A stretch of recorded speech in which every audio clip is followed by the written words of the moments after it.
ಸ್ನೇಹಿತರೆ, ಇಂದು ಭಾರತ ಡಯಾಬಿಟಿಸ್ನ ಕ್ಯಾಪಿಟಲ್ ಆಗ್ಬಿಟ್ಟಿದೆ. ಪ್ರಪಂಚದಲ್ಲಿ ಅತಿ ಹೆಚ್ಚು ಡಯಾಬಿಟಿಸ್ ಪೇಷಂಟ್ಸ್ ಇವತ್ತು ಇಂಡಿಯಾದಲ್ಲಿದ್ದಾರೆ. ಯಾಕೆಂದ್ರೆ ದುರದೃಷ್ಟವಶಾತ್ ನಮ್ಮ ಆಹಾರ ಕಾರ್ಬೋಹೈಡ್ರೇಟ್ ಫುಡ್ ಆಗಿದೆ.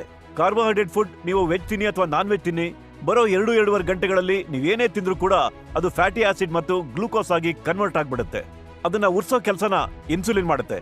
ಇನ್ಸುಲಿನ್ ನಿಮ್ಮ ದೇಹದ ಡಿಸಾಲ್ವ್ಡ್ ಆಕ್ಸಿಜನ್ ನ ಸಹಾಯದಿಂದ ಫ್ಯಾಟಿ ಆಸಿಡ್ ಮತ್ತು ಗ್ಲೂಕೋಸ್ ನ ಉರಿಸಿ ಎನರ್ಜಿಗೆ ಬದಲಾಯಿಸುತ್ತೆ. ಆದ್ರೆ ಇವತ್ತಿನ ದಿನ ನಮ್ಮ blood circulation oxygen level disturb ಆಗಿರೋದ್ರಿಂದ ಇನ್ಸುಲಿನ್ಗೆ ಪ್ರಾಪರ್ ಪ್ರಪೋರ್ಷನ್ ಅಲ್ಲಿ ಗ್ಲೂಕೋಸ್ ಅನ್ನ ಕರಗಿಸಕ್ ಆಗ್ತಾ ಇಲ್ಲ.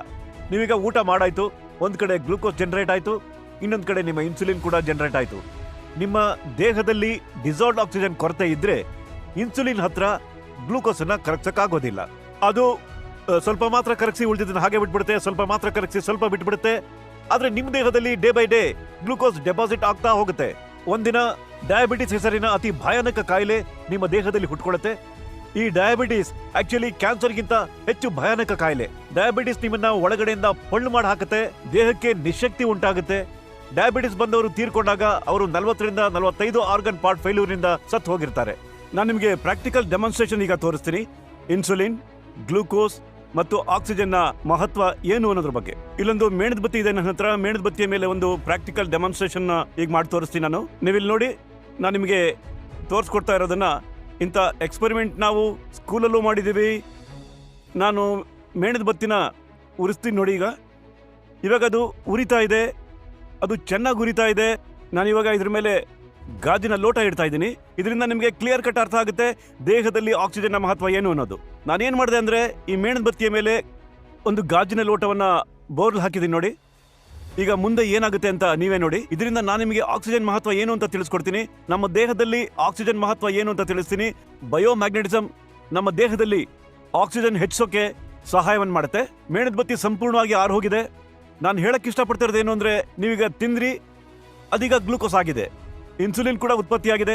ಈಗ ಇನ್ಸುಲಿನ್ ಗ್ಲೂಕೋಸ್ ನ ಕರಗಿಸೋಕೆ ಸಾಧ್ಯ ಆಗೋದು ನಿಮ್ಮ ದೇಹದಲ್ಲಿ ಆಕ್ಸಿಜನ್ ಇದ್ರೆ ಮಾತ್ರವೇ, ಪ್ರಾಪರ್ ಪ್ರಪೋರ್ಷನ್ ಅಲ್ಲಿ ಆಕ್ಸಿಜನ್ ಇದ್ರೆ. ನಾನು ಈ ಮೇಣದ ಬತ್ತಿ ಎಕ್ಸಾಂಪಲ್ ಯಾಕೆ ಕೊಟ್ಟೆ?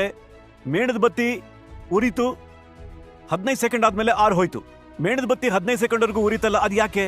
15 ಸೆಕೆಂಡ್ ಆದ್ಮೇಲೆ ಆರು ಹೋಗಿದ್ದು ಯಾಕೆ? ಅದಕ್ಕೊಂದೇ ಕಾರಣ ಅಂದ್ರೆ ಆಕ್ಸಿಜನ್ ನ ಕೊರತೆ.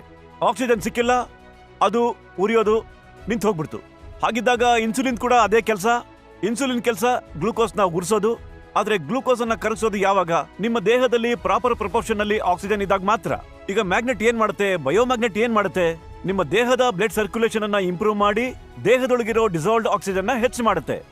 ಇನ್ಸುಲಿನ್ ಉತ್ಪತ್ತಿ ಆದಾಗ, ಹಾಗೆ ಗ್ಲೂಕೋಸ್ ಉತ್ಪತ್ತಿ ಆದಾಗ ಪ್ರಾಪರ್ ಪ್ರಪೋರ್ಷನ್ ಅಲ್ಲಿ ಆಕ್ಸಿಜನ್ ಸಿಕ್ಕಿದಾಗ ಆಗ ಇನ್ಸುಲಿನ್ ಗ್ಲೂಕೋಸ್ ನ ಉರಿಸಿ ಎನರ್ಜಿ ಆಗಿ ಕನ್ವರ್ಟ್ ಮಾಡುತ್ತೆ.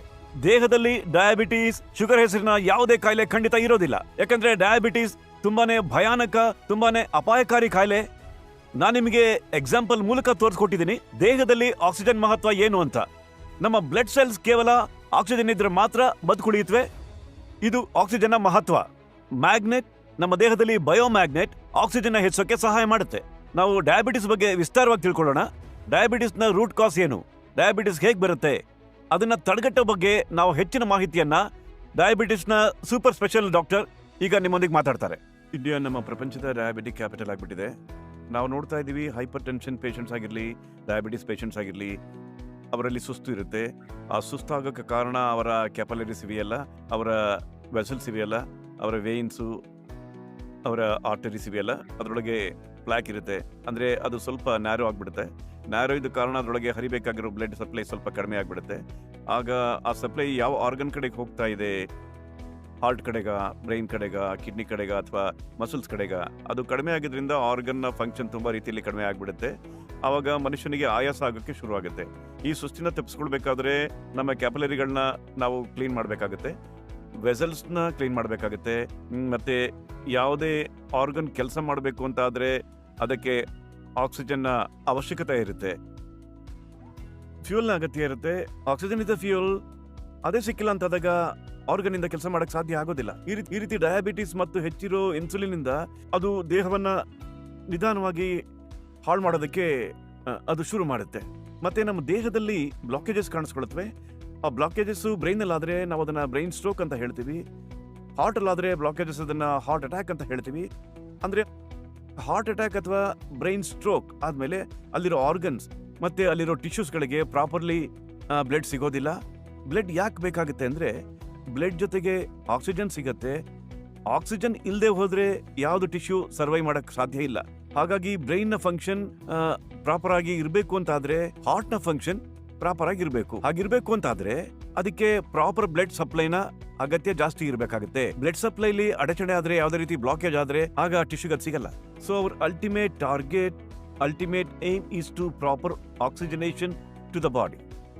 ಆಗ ಮಾತ್ರ ನಮ್ಮ ವೆಸಲ್ಸ್ ಕ್ಲಿಯರ್ ಆಗಿರುತ್ತವೆ, ನಮಗೆ ಪ್ರಾಪರ್ ಆಕ್ಸಿಜನ್ ಕೊಡಕ್ಕಾಗತ್ತೆ, ನಮ್ಮ ಆರ್ಗನ್ಗಳಿಂದ ಚೆನ್ನಾಗಿ ಕೆಲಸ ಮಾಡಕ್ಕಾಗತ್ತೆ ಮತ್ತು ನಾವು ಆರೋಗ್ಯದಿಂದ ಇರ್ತೇವೆ. ಥ್ಯಾಂಕ್ ಯು, ನಿಮ್ಮಿಂದ ನಮಗೆ ತುಂಬಾ ಒಳ್ಳೆ ಮಾಹಿತಿ ಸಿಕ್ತು.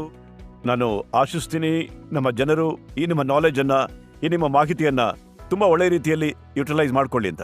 Thank you.